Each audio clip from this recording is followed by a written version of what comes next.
What's up, race fans, and welcome to another episode of the Pecino Report. This is the podcast that just gets straight past the hype and gives you, the MotoGP maniac, the lowdown on what's really going on in the MotoGP paddock. We pick the brain of the man himself, the man whose name is on the tin, Manuel Pecino. He's been around the paddock for around about 148 years, I think, which is amazing because he's only 27 years old. It's incredible. Still as good looking as the day he walked into the paddock. Absolutely amazing.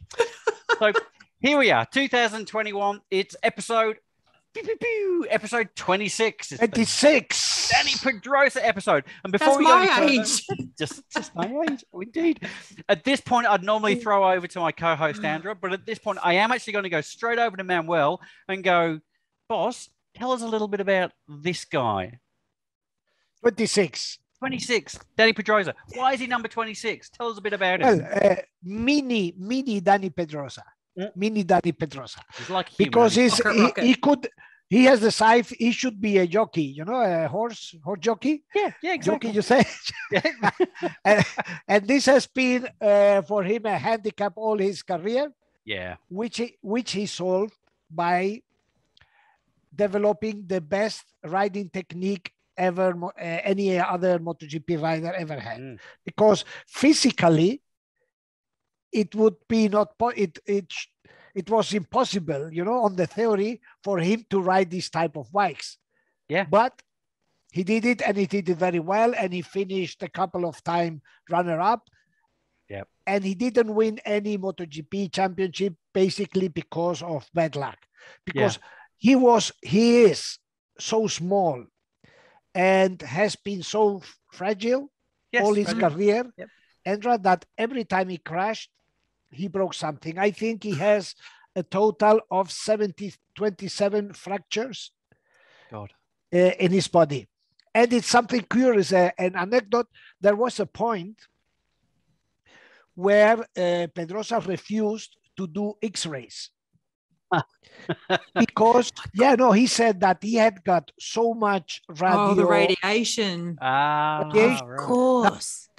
No more, because I have gone over the limit, tons over the limit. So he refused. Of course. It stunted his growth, clearly. Yeah.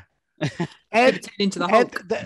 And there was another myth that in a certain, in a winter between two seasons, which I don't remember which, there was a myth that his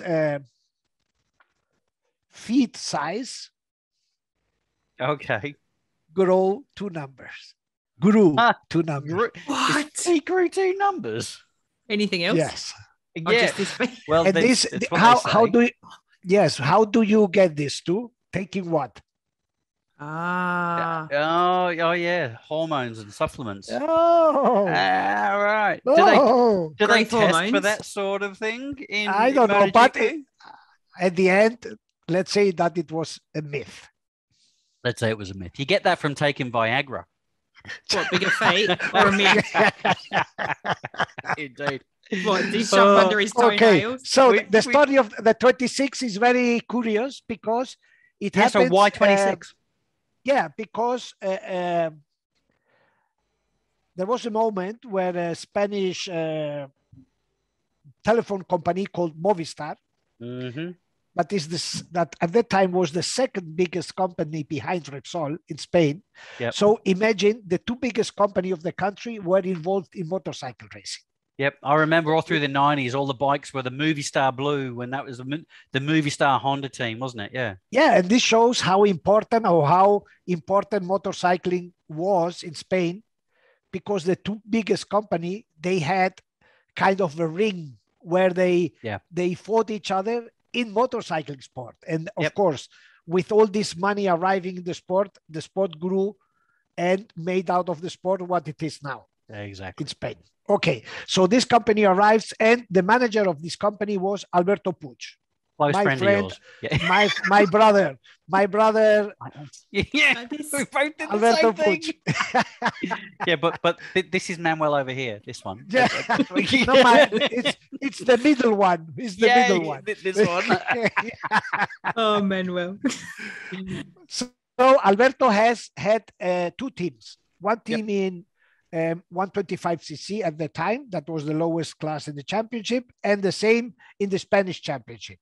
That was kind of a, how do you say, a springboard. A feeder team. A feeder team. Okay, so Alberto, to make it easier to follow his riders on the screens, on the lap time screens, he wanted to give them consecutive numbers. Yes, that's just lazy. Yeah. So then at that time he went to the inscription or whatever, and he saw that there were three numbers in a row that were free. Yep. That were 24, 25, and 26. Of course. So 25 went to Tony Elias. 24 to Tony Elias, who turned into the first Moto2 world champion, remember? Yep. Later. Then the second one was a rider called Joan Oliver, who actually works for Mark VDS team. And he got the number 25 because he was the Spanish 125 champion at that time.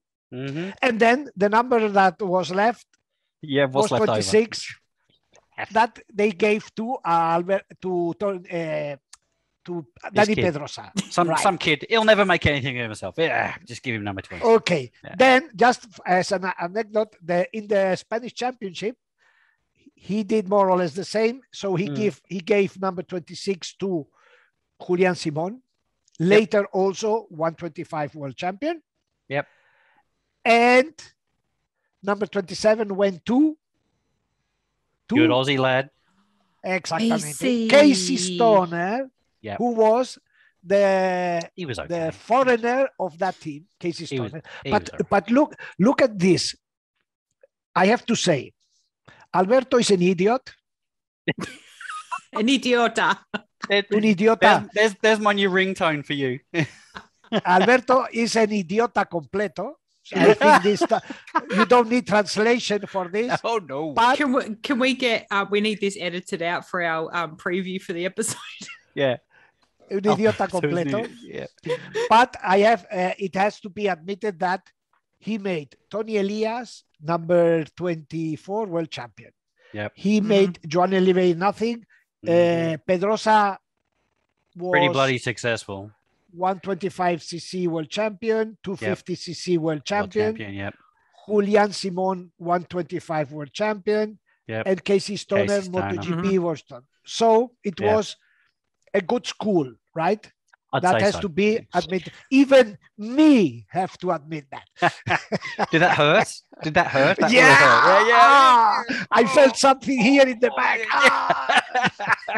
Indeed. So there we go. So that's just the introduction, everybody. At this point, I'll just throw over to Andra and say, love, how you doing? It's been a week without motorsport. Were you watching the F1? What's going on? No. Do you know what? I promised a mate at work that I was going to go and watch the F1 series on Netflix if he watched the MotoGP stuff. Manuel's face. Manuel, I couldn't do it.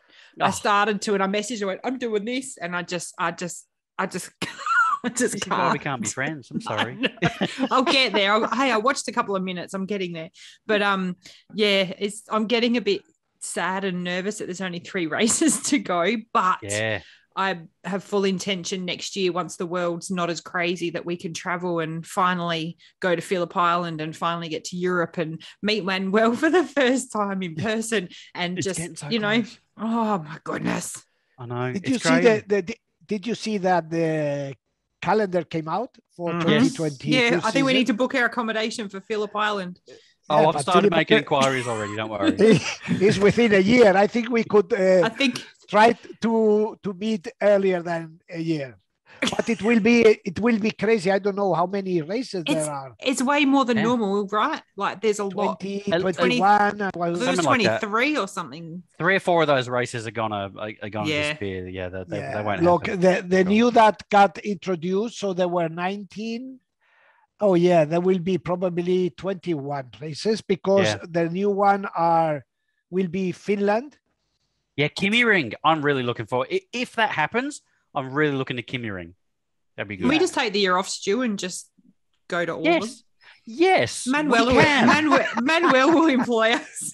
Yeah. Well, we have a swimming pool. That's what we. Yeah, that's all we need. Stu can clean the pool. Stu can clean the pool. I'll do the food and cleaning. To clean the No, pool. you bring your barbecue technique.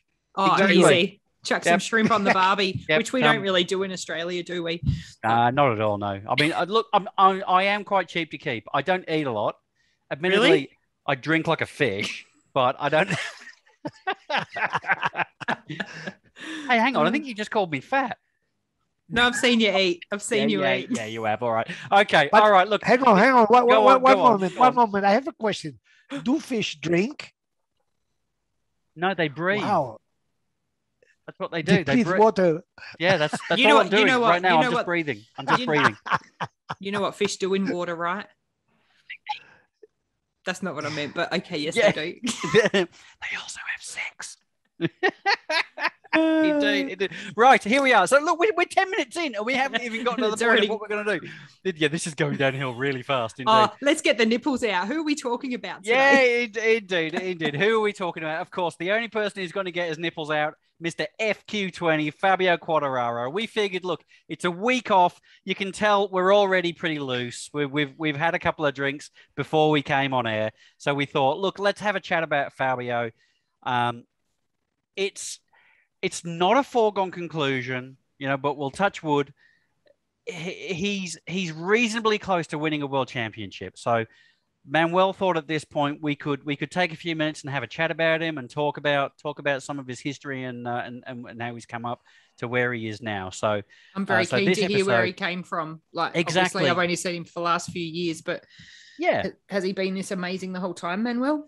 well, that's the thing. Yeah, Yeah, Manuel. well, Let's talk about him. Yeah, the first thing we have to say that he's only 22 years old. That is ridiculous. You honestly, can tell by his So chest. I don't remember anymore tell by the way where he I runs. was, what I did when I was 22. But for sure, I didn't win a world championship. yeah, I know. I looked exactly. up the year he was born. I'd already been in the Navy for a year. So I feel really old. Was he born in 99 or 98 or 2000? 99. Oh my god! 99. Wow. Yeah, That wasn't that long ago.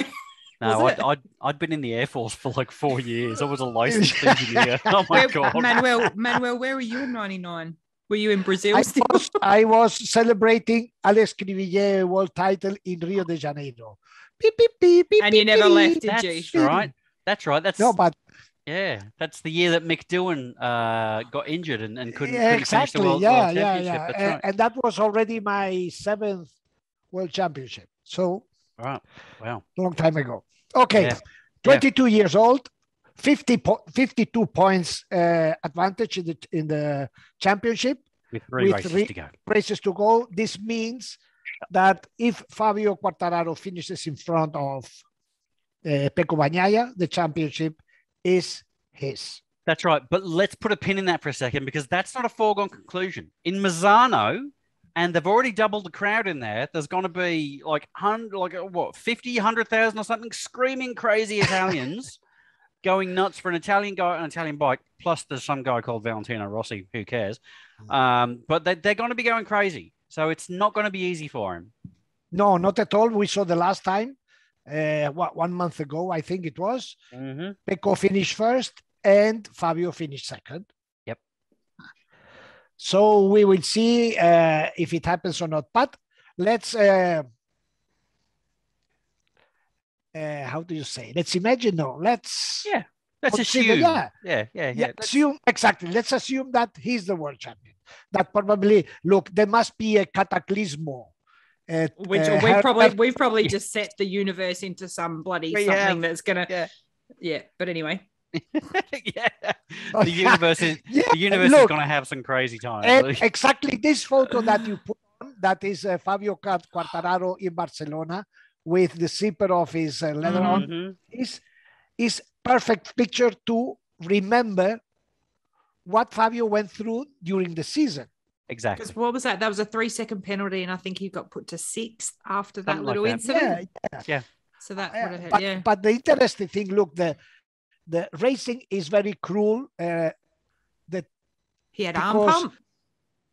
Yeah, but hang on. Racing, you just remember the last 2 or 3 races maximum. Mm-hmm. But remember that he started 5th in the first race. Mm-hmm. He finished 5th. with his teammate winning. That's right. Yeah, Vinales had a stormer to the season. Didn't everyone? Exactly. Vinales Who is back. remembers? We were saying on Vinales... the episode, is this the real Vinales, weren't we? Yes. So then he made first, second, and third race. So that it's Quartararo the man. So like we are similar to last season, right? Didn't he win the first couple and then he got a bit? Yeah, well, last season was a disaster. But he finished 8th in the championship when he was first with 4 races to go in 2019. But anyhow, okay, let's focus on this year. So then he wins race 2 and 3, and he was leading easy. Remember, easy in Spain. Easy. Oh, so it was another 25 points, and suddenly, bang! He starts to lose ground. Remember, Super Jack Miller arrived. Yeah, Jack didn't know what had happened. He just went, okay. Well. Okay, he's giving me the... So Fabio had that problem with his right arm. And it was not the first time, because in 2019, he had his first surgery on that arm. The same arm. So imagine, he was just rocketing to the championship, and suddenly, stop. He went through the surgery, and then came back. And if I don't remember, then he had that race in Le Mans. Remember? In the wet. With the weather condition that he's so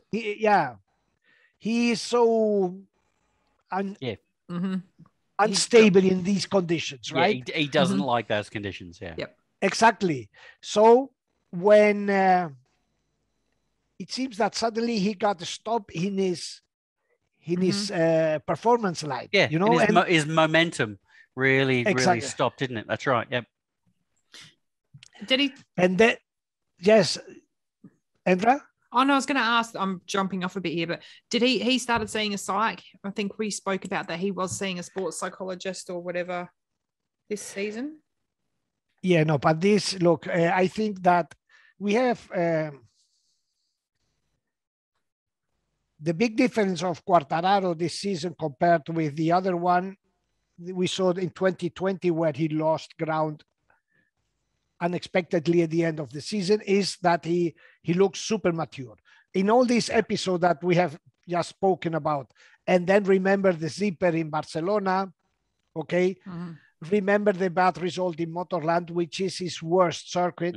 So there have been some episodes that would have destabilized the last year Quartararo.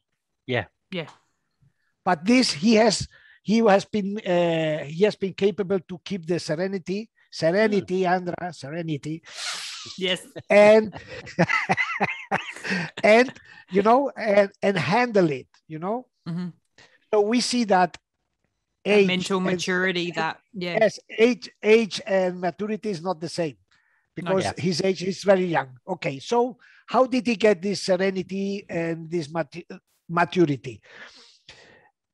Everyone is pointing his sports psychologist. Right. Yep. So when I did an interview with him some races ago, I said, okay, Fabio, I think that if you win the championship, the credit has to be given to the psychologist, because it seems now that he is the man who rescued you from the disaster. He said, well, no, it's not like this. He said to me, and this was in last September when I had this chat with him. Wow. Okay. He said to me, look, it's not like this. Okay. I don't care, but it's not very true. And he said, I don't get upset, but it's not true what people say. He said, the last time I saw my psychologist was in last December. Oh, wow. Okay. So well, there you go. 9 months ago. Yep. And he said, and basically I worked with him for 4 or 5 visits. Sessions. Yep. Sessions. Okay. Yeah. The word is sessions. And he said what he did, and this is so interesting. What he did was basically show me to do certain exercises when I see or when I feel that the stress is arriving. Yeah. The anxiety, anxiety. Yep. Mm-hmm. Yes. So he said, and this is exactly what the psychology of Dovizioso did with Dovizioso. Exactly. Yeah. We spoke to him last year. That's right. Just give them tools so they can use it themselves. The thing is to notice when the first signs arrive. Exactly. You understand? Yeah. So, okay, I am starting to let me stop this, block this. And this is exactly because once you get into anxiety, okay, then it's much more difficult to get out of that. And I think it's so fast too. They've got to be able to react. Yeah. So the thing is to not let it arrive, to detect the symptoms and block it. And then he showed me basically 2 exercises. And they are pretty simple. And I remember I told him, well, tell me one of them. I don't remember if he told me that putting his finger together and pressing, I don't know, but something that physical distraction exercise. Yeah. Yep. So that's what he basically made him control the bad moments. That last year was like his mantra, what made him lose the championship. So this is the big difference of the actual Fabio. What I'm saying, what I've noticed with what you're saying there as well is there's really as we keep saying, he's 22. That's the main thing. He's still only 22 years old. This last year, he's had the mental growth as well, I think, to be able to take these tools on board and use them. He's also had that extra year on the bike to be able to get used to being around the environment a bit more, so that can become more natural and allow him to focus on all those other things. Because I think the thing that we forget with all these, kids, I'm going to say it, they're kids, they are kids. We forget is they're in this dynamic, changing environment. And especially like we talk about, being excited to see Remy and Raul go up to MotoGP next year. It's going to be a completely different environment for them. And there's going to be a lot for them to process in their heads. For Fabio, that's probably happened over the course of, there was 2 years there where he was, in the satellite team and then up in the main team. I think that he's at the point now where he's been able to assimilate all that and really be able to do the day-to-day stuff naturally and let his body do the riding. And now he can focus on those, as you say, Manuel, the exercises, the getting rid of the stress, the cutting the finer edges off things to allow him to become the world champion in the future. Stu, it looks like that you wrote a book. I know. I was just sitting there in awe, and I was like, I wish I could explain things like Stu does. Look, because I have there is coming out a biography written by a good friend of mine, Michel Turcot, French journalist, and I have spoken with him a lot, and it's exactly what you said in a different version, but it's that. Look, let's first explain how the line, okay, the line is the CV, the sports CV of Fabio Quartararo, right? Yeah. So he, as a very young kid, his father realizes that he was the fastest in France, so he had no rivals in France. So to grow, but we are talking a 7-8 year old kid. So the father realized that he was winning too easy in France. So he started to move on weekends to Italy and to Spain. Okay. Yep. Italy with the mini bikes, but then he focused in Spain, that where the big championship happened. Yeah. Yep. And he said to me, look, every weekend we traveled around 1,000 Ks to go to racing and 1,000 Ks to go back. We are talking of a kid that the father picked him up at the school and drove straight to the circuits. And basically, probably some Mondays he arrived and let him at the door of the school. Yeah, probably. Yeah. And for those Aussies listening or watching, that's Brisbane to Sydney. That's no mean feat. That's a big distance. I needed to know that. Every weekend, his father and him. And this is, and this obviously had an influence in Fabio as a kid, because look how funny it is. And if you keep thinking, he said to me, I don't have friends, kid friends. You know, I cannot say, this guy is my friend since I was a kid, because he said, I was never there. Yeah. I was we need to do racing. Sorry, yes. Manuel. No, I was going to say, we need to do an episode almost on the parents of all these riders, because they're the ones that have driven them and got them there, isn't it?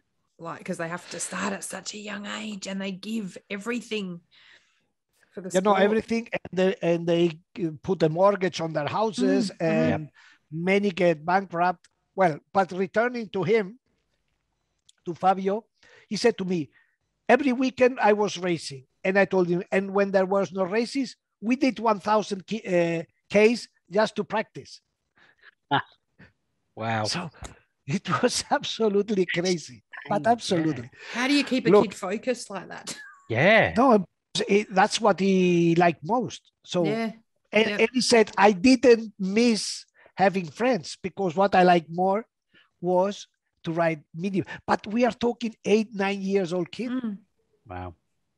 That normally just for context here, Manuel. So I put my son at the age of probably 6 or 7 years old. I put him on a mini bike.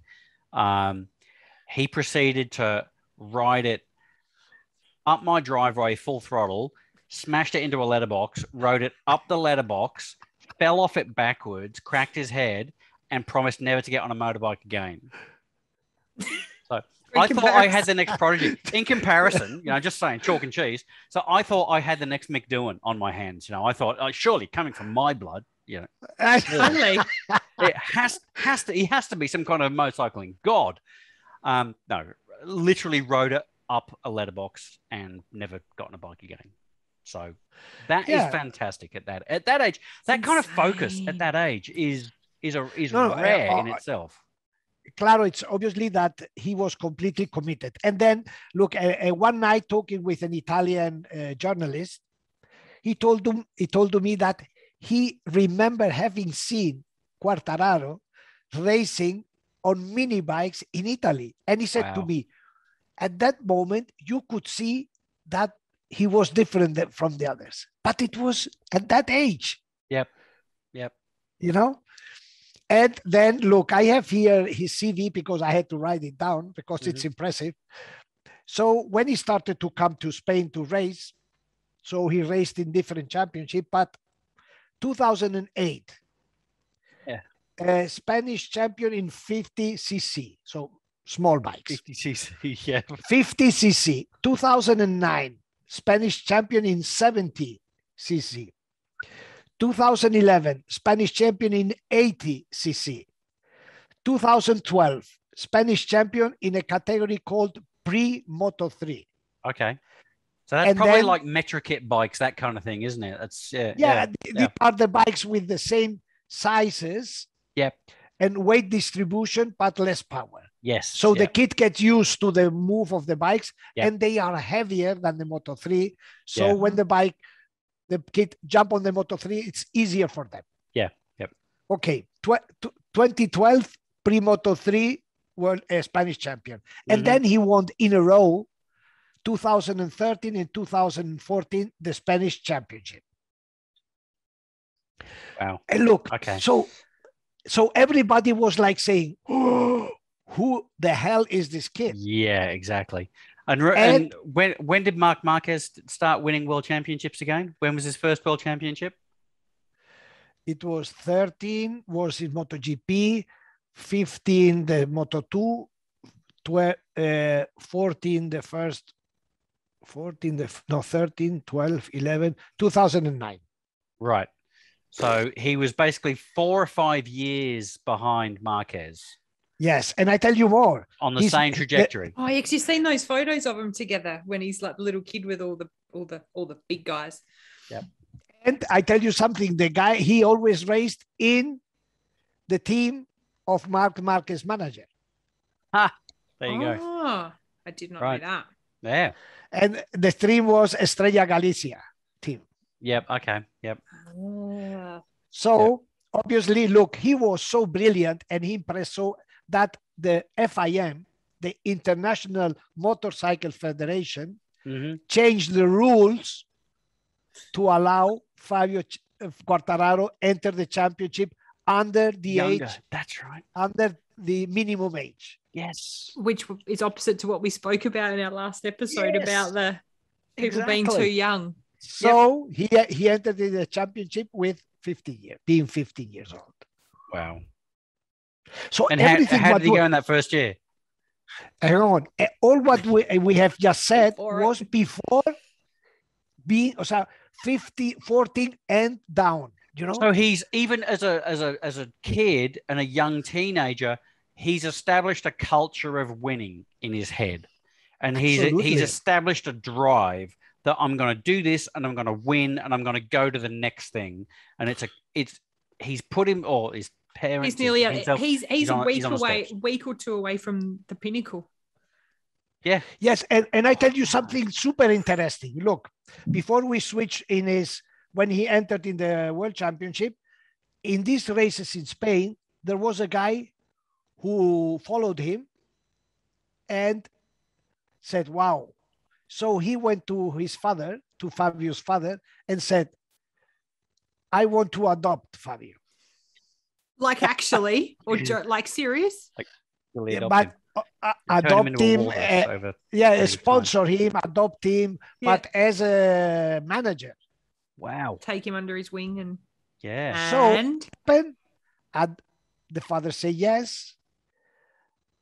Fabio moved to Spain and lived with this guy in Valencia. What? He went to school in Valencia and he finished the school in Spain with all his exams in Spanish. Jeez.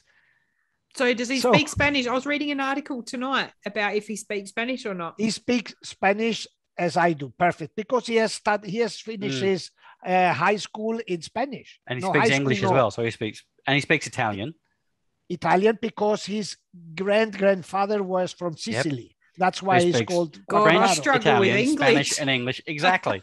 The dude's brain is bigger than a small planet. Bigger than his nipples. Sorry, I'm just going to keep going back to that because I've got nothing else. Exactly, yeah. He can ride a motorcycle better than any of us, or maybe even as good as Marc Marquez, who knows. He's got incredible abs and fantastic nipples, but you know what? He runs like a girl. I was sending Stu clips this week of Fabio running. Hang on. This I have not understand that. Have you not seen that? No. I'll find the videos, Manuel, and send you. But Stu and I have a little thing where we send each other videos of Fabio running because it's not. And after this, listening to what you've been saying, I have so much more respect for Fabio and how amazing he is. But he runs like a girl. He really runs this like is and look, and for those that are watching and listening and maybe a little bit offended, look, yes, we apologize, but it's one of those sorry not sorry moments. We are Australian and we do take the mickey, we do take the piss out of people a lot, but we do it for people that we love. And honestly, you don't tease people that you don't like. Exactly. We love Fabio. We have so much respect for him. We genuinely do. But that's why we can say that he runs like a girl. He can skip he skips like a... But this doesn't mean that we call him Lady Fabio from now on. Please. Exactly. No, that's right. No. Yeah. And for Manuel, and Manuel, I know you've come to Australia a lot. You've seen that Australians are a little bit different. They're yeah. Well, I when I think of the Australian, I see some white people coming out from the bush or something like this, We can be quite offensive. Yeah, we can be. That's right. So yeah, the short story is no offense is intended. Exactly. We apologize if anyone's taken offense to anything. But yeah, he has a very effeminate run the way he runs, and Australians, if they see a point where they can make fun of somebody, they will make fun of them, but they will only do it for people that they love, and they will do it as a point of affection. So that's all we're saying. Very good. Okay, so let's continue.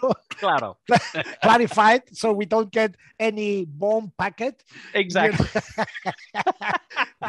Through Amazon that we hear through the white packet. Powder. Australia's already upset the French this month. Oh God, haven't they what? Wow. Let's not get into politics. No. Okay, so Fabio arrives championship 2015. Yes. 15 years old. But all the expectations went down the how do you say? Down the tube. Yeah, exactly. Yeah. So he stays 2 seasons in Moto3. Yep. Where he finishes 13th and 10th, which is obviously far away from what was expected after having seen how he arrived. And the reasons why, first, I have spoken with him, and obviously I don't know if he would say all the truth, but he said, look, the first year I was so young, everything was so new. It was like I entered in the first league, the Premier League, and it was a shock. Which is sort of what I was saying before about the whole, dynamic. And that's right. And you know what happened after that season? He left the team that had pushed him up there. Yeah, that's right. That manager from Valencia that had him as a mentor, no? Mm-hmm. Yep. He decided that Fabio had to change the team. And this was, in my opinion, the big mistake. So he went to Leopard team. Great team. Fast bikes. Yeah, very fast. Exactly. Jean-Mir got a World Championship. What happened? But that change, you don't need that change. You need stability at that age. Yeah, and the first season, he says they put me to help Jean-Mir win the title. Of course. Yeah. Okay. And look, what he was cheated because he always said in that Leopard team, they cheated me because all my career, I did race with Honda. And that year, the team Leopard had an argue with Honda and they switched to KTM. Mm-hmm. And the big knowledge they have of the Honda engines that make them run, be so fast. That year, it was a disaster for Leopard. Yep. And this was the year where Fabio was there. Yep. Okay. So that sort of explains that. But then somehow he still managed to get progression into Moto2, yeah? Yes. So he got into Moto2 in one of the best teams that were at the moment, the Team Pods. Yeah. And how do you think that happened? Like 13th and 10th in Moto3, did he get that on the previous results in lower categories? Yeah. Because look, the good guys, ex-rider, they know who is good and who is not good. Okay. By watching. So Fabio may not have got the result that everyone expected, but they see on track things different than us, ex-rider. Right. They can see, wow, this guy does something different. So Sito, who is a shark, took him and said, wow, this is the man. And look, and once talking with Sito Pons, he told to me, look, I had to convince my sponsors to get a French rider because my sponsors were Spanish. And my sponsors that were HP computers at that time and other ones said to me, wow, one French rider who has finished 10th in the Moto3 champions and Sito Pons was telling to the rider, trust me, the good guy is this one. The good guy is this one. And the sponsors the endorsement you want, Yeah, and the sponsor, they were proposing other Spanish riders. Of course. And Sito said, no, trust me. What happened? He finished 10th. Yeah. In Moto2. In Moto2. So at the end of the season, Sito said, I could not hold my speech anymore in front of the sponsor. I had to let him go. And at that point, Fabio has basically lost all his credit in the championship. Yeah. You know, the big fish that was arriving seems to be a very small one. Yeah. Yep. So at the end, his last opportunity, then he was hired by Speed Up. A team that is like, okay, it's like the back door of before going into the exactly. Yeah, I remember those guys, the Speed Up team. It was like, yeah, sure, okay, yep. Okay, it's only one team worse than the Speed Up is MV Augusta. That's the very last. That's the very last. So he went there, and then, you know, how do you say when you play billard? Snooker, that billiards. Yeah, you have because of triangle. Like pinball. He finished in the MotoGP team. Because luck, because the team, remember, Petronas team, they try first to hire Lorenzo, then to hire Pedrosa, and everybody was saying no. And at the last moment, Quartararo had won a race in Barcelona, had won a race in Assen, and then suddenly said, this guy. So it was a lifeline. Yes. It came out of nowhere. It was genuinely out of the blue. Like you say, it was terrible results for 3 years in a row. He was in a below average team. I think personally that the only reason that he was in the frame for Petronas, as you say, they were looking for Lorenzo and Pedrosa, all these other riders. I think that Petronas have always had a mandate to bring up new talent, young new talent. That's always been their thing. And I think when they looked at the Lorenzos and the Pedrosas and they couldn't get those, they had to look for young new talent. And if you look at what was available at that time, when you put it in the box of young new talent, there wasn't much more that was available at the moment. And I don't know if also the passport has had some influence. Exactly. Yes. Yeah, definitely. So, but anyhow, it was destiny was clever, you know, very clever, very Indeed. clever. Yeah, and here we are 3 years later. So we're thinking that perhaps in 2 weeks' time, if he manages to stay in front of Pecco, he will be world champion. But realistically, look, my money's on Pecco for Misano, really. Oh yeah, true. Yeah. But Stu, completing what you said about this continuous team changes, because look, until he arrived in the first 5 years in the championship, he was in 5 different teams. True, very true. Yeah. 2 in Moto3, 2 in Moto2, and the 1 in MotoGP. So this is the first time he's had stability. No, now this year he changed to another one. Remember? Oh, yeah. Wow. So, every time, Andra, every time you go into a garage, it's like you have to learn a different language. They've got to get to you. You got to get to them. The bike. No, but didn't he take the mechanic and everything with him from Petronas? No. Ah, okay. I thought he took some of the crew with him from Petronas. No, Stu, who can do this are the one who are winning, not the one who is finishing 13th or 10th in the champ. Okay. So every time he had to enter in a garage where he didn't know the chief mechanic. The chief mechanic didn't know him.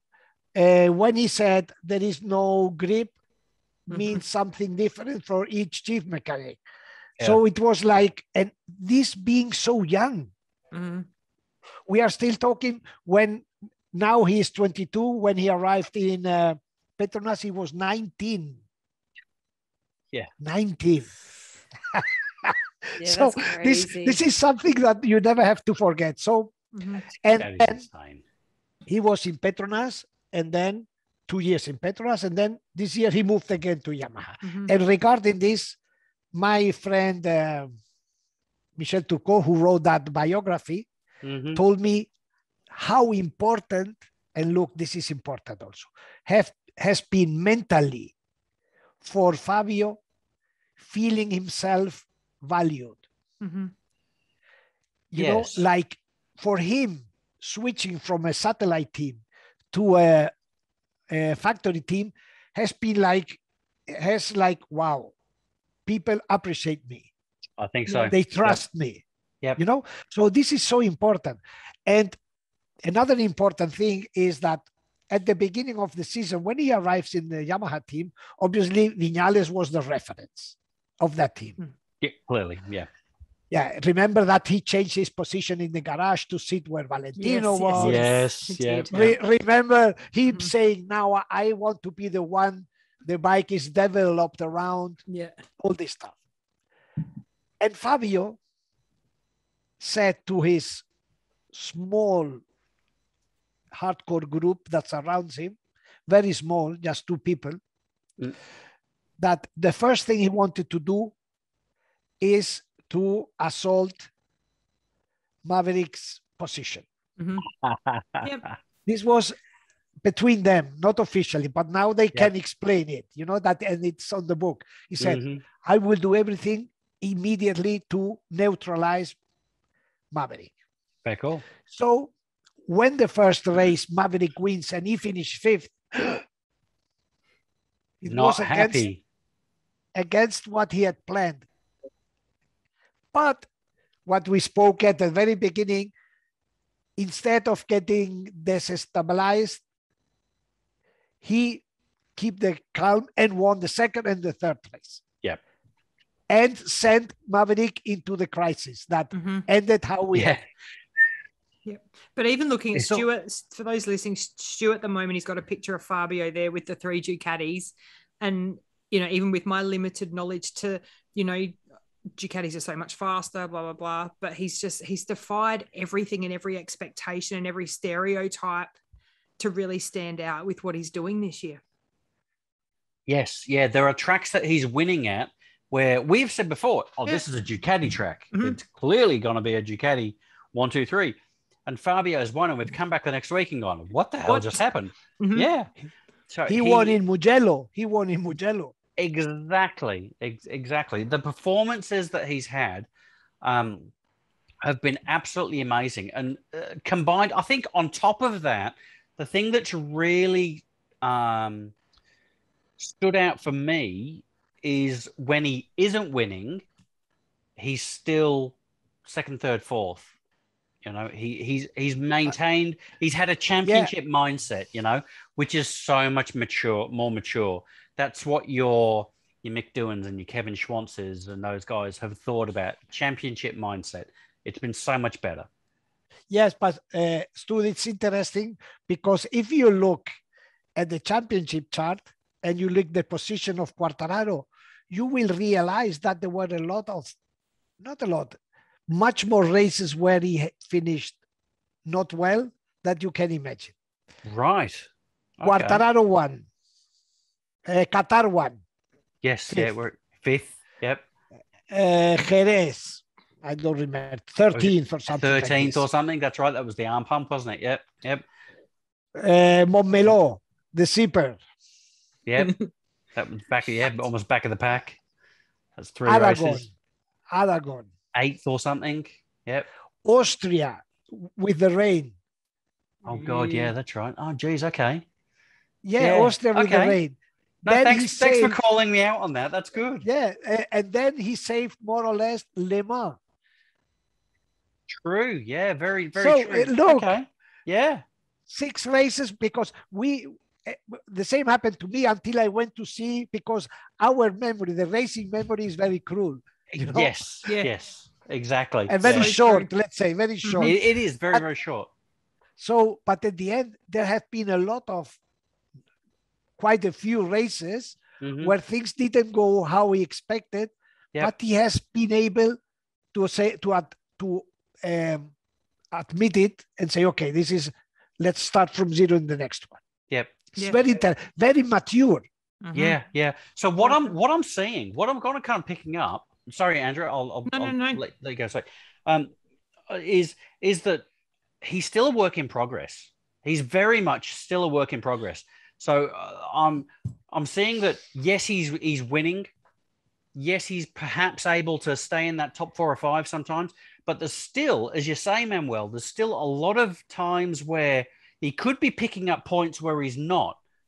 So you know what? If I was Marc Marquez or Jack Miller or Pecco or exactly, I'd be quite scared because there's a lot of improvement still to be had. If he can get rid of those, like you say, zipper, that's ridiculous. Arm pump, he's not going to have that next year. He's had the surgery. Rain. He's got better. He's got better with the different improve conditions. his riding in the rain. He'd have another 20, 30 points on top of what he has now. See you later. Yeah. And then you really are looking at a Marquez where it's like, forget it, gone. So I'd be quite concerned if I was everybody else. Look, and you know that I am the fan of the numbers, right? And the statistics. Yeah. People asking me, what do you think can happen? Will Fabio be the challenger that may stop Marquez? Okay. We know that Marquez is the thing that stopped Marquez already. Yeah, but for example, we have seen this year that Mir is not that guy. No. Okay. He has his world champion earned and nobody can take it from him. Yep, exactly. Yeah. What will happen with Fabio? So let's switch back to 2019 when he was a rookie. Mm-hmm.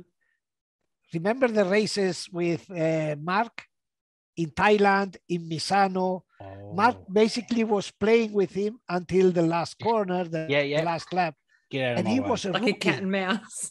Yeah. Yeah, but as Stu said, in percentage, how much was that 2019 Fabio compared with the actual? It was 30%, and he was almost there.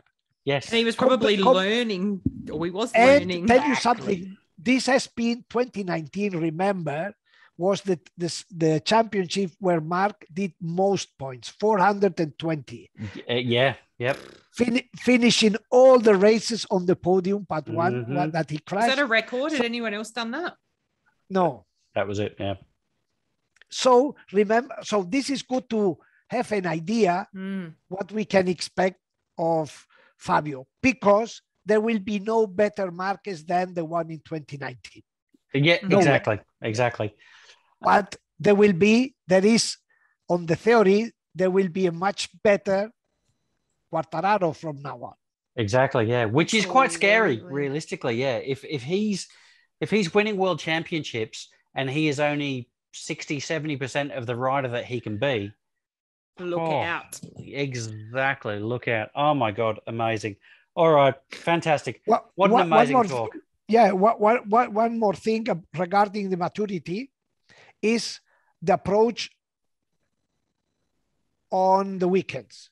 I think we have explained this, but it's good to explain it again.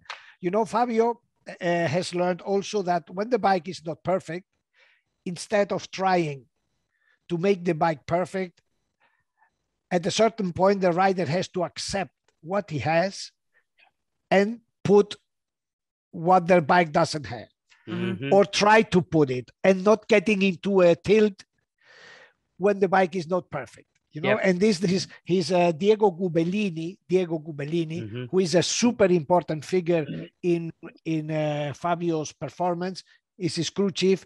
He has explained it very well. He said that when things don't work in a certain part of a circuit, right? Because the circuits, as we all know, are split in 4 sectors. Yep. So maybe the bike is okay in 2 and it doesn't work in other 2. So instead of trying to look for the perfect bike, what Fabio does, he starts to change his position of the bike and his riding and his approach in these sectors.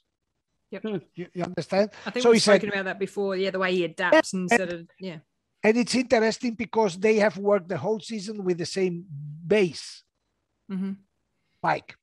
Yep. For example, he told me when in Aragon, he told me, look, this weekend, we will start here in Aragon with the same base we had in Qatar. Yeah. You know, and it's just the complete opposite of the situation of Maverick Viñales in the Yamaha team, who changed the bike from one day to another. Oh, completely. Yeah. Yep. From one morning to the afternoon. Exactly. So all this together will make, touch wood, and he deserves it, that Fabio Quartararo will turn into the first ever French elite world champion. Oh. And he's just... What words, yeah. So close. And I tell you something more. Probably we can do... This is what will be only for the diehards and the super freaks. Mm-hmm. You know, Fabio's title, touch wood, will make justice to the... which is in English the word maldita? The generation, the French generation of the 80s and 90s. Mm-hmm. You're talking about Christian Saron. Before that, oh, you know, there were a time where the French dominated the world championship in numbers. Yep. But they never won. But they never won a championship. Exactly. There was a generation, Adra, they were killed. 5 of them were killed in 1 year. Yes. Yeah. Racing. In racing. And circumstances that, look, for example, mm-hmm. there was a guy called Michel Rougerie mm-hmm. who ran over his colleague, Patrick Pons, and killed him in a race. Yep. Another guy called Christian Leon, who was specialist in endurance, got killed testing a bike in a Honda track in Japan. Yep. Another one got killed in 1 year. The whole generation disappeared. Mm. And out of that, that's why I sort of went to Christian Saron, because he sort of came out of the tail end of that. Exactly. And he was the shining light that was going to win them the world championship, to give them the positive out of all of that pain, wasn't he? And he never got there. Exactly. Christian Saron was like, after this shock, you know, because the French, they were everywhere. Yeah. They were, and once they all came, and we are going very back. They all came from a Kawasaki H1 Cup. It's a so it all was. But the thing and the tragedy is, Fabio will make justice with the tragedy, the tragic generation of the French rider of the 90s. Exactly. It will be cathartic for them. Exactly. So it will close the circle, mm-hmm. you know? Exactly. And wonderful. I get goosebumps when I remember what happened with these guys. But me too. Killed in a on the street accident, but within months. Pam, pam, pam, pam, pam. It was an insane time. It was indeed. It's ridiculous. Yeah. So hopefully, fingers crossed, we can see closure soon. Yeah. We can have final catharsis. And Fabio, I have to say, as a person, is a super simple kid, because he's a kid. And, you know, I hope it doesn't change. And one of the things that a consequence of not having had friends and nobodies as a kid makes that his closest circle is so small. He doesn't want, like Valentino, a whole village around him. Yeah. Or like Mark Marquez, who has this and this and this, and the communication, the manager, the physiotherapist, the man. Yep. No, he is just so close, you know, Mm-hmm. and they are friends. And this makes him a little bit different. And he's a very open guy. So we hope he doesn't change. So can you quickly talk me through the possibilities of the next couple of weeks with Pecco chasing him? I guess, can you explain the points a bit to me? So you said before, Stu, that you think Pecco will probably win next weekend. I think Pecco will win next weekend, but you'll see Fabio second or third at least. And realistically, there's not going to be that much points difference. For Pecco to even come close from here forwards, something dramatic. Fabio needs to come off. He needs to come off twice. He needs to come off. He needs 2 DNFs. Mm-hmm. Yeah, exactly. Yep. And if that happens, then Valencia, it's on. realistically. So the only way that there will even be a challenge is if Fabio DNFs in Misano and in Portugal. And I guess if you look at Misano, like Fabio's just got to finish his race and finish well. Pecco's got to go in and attack and go quite hard to try and make up those points. So, you know, there's more room for error in the way that he will probably ride. That's right. I can expect what we saw in Misano. Remember, Pecco just left after the start, and the other two Ducatis tried to complicate Fabio's life. You can. This will be the script for the next race. Yeah, exactly. Yeah. And you said last week, Manuel, that because they've had the race there already, they've done testing there, the bikes should all be set up perfectly. We just get to see the riders just go. Yeah. So probably, the money is on Pecco Bagnaia. That's clear. But then we go to Portimao, where at the start of the season, the Frenchman won. Remember? Yeah. And it has been, by the way, now I remember the victory with the biggest gap of the championship, Fabio Quartararo in Portugal. And then we go to Valencia, which is the absolute favorite track of Fabio Quartararo.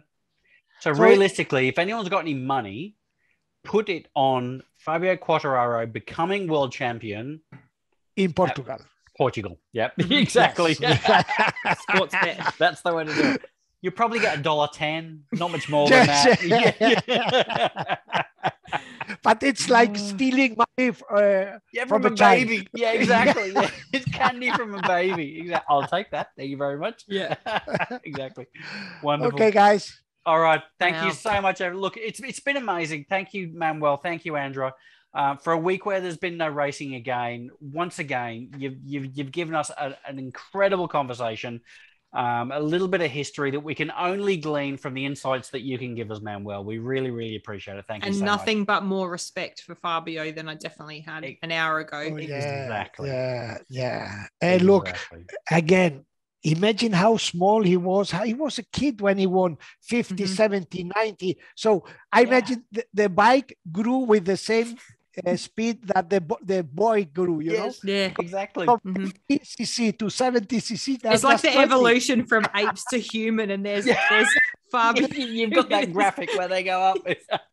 And then he did 50, 70, 90. So every, small increases. That sounds like a joke, but it's like, it's the way they learn, Crazy, wonderful. Incredible. All right, thank you so much, hey guys. Andra, have you got any quick messages before we shoot off? No, not really.